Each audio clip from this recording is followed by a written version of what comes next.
पढ़िएगा। लिखते हैं शायद कि नबी का नाम जो जिक्र है बेमिसाल कमाल आया। हज़रत जी के ये भाई बड़े प्यारे खतीब जो जिक्र है बेमिसाल आया, बहुत प्यारे खतीब। अच्छा पूरी मैंने सुना आप सबके अंदर पढ़ने का कमाल आया तो यकीनन कमाल हो जाएगा। पढ़ेंगे इंशाअल्लाह। फिर आका की मोहब्बत में दाना बाज बुलंद करके कहना है कमाल आया।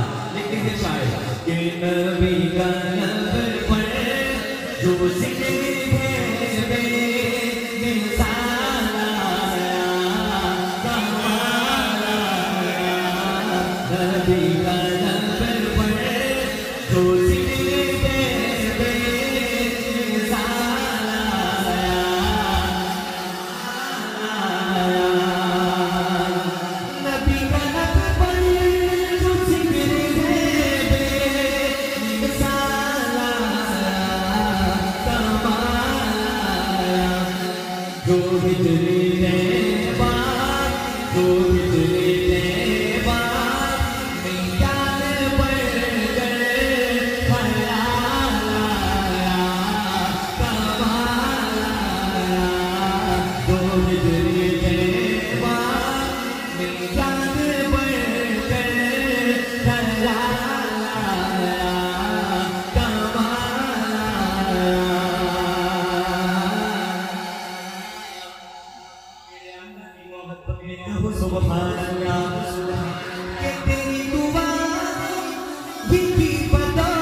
के जने ज़मीन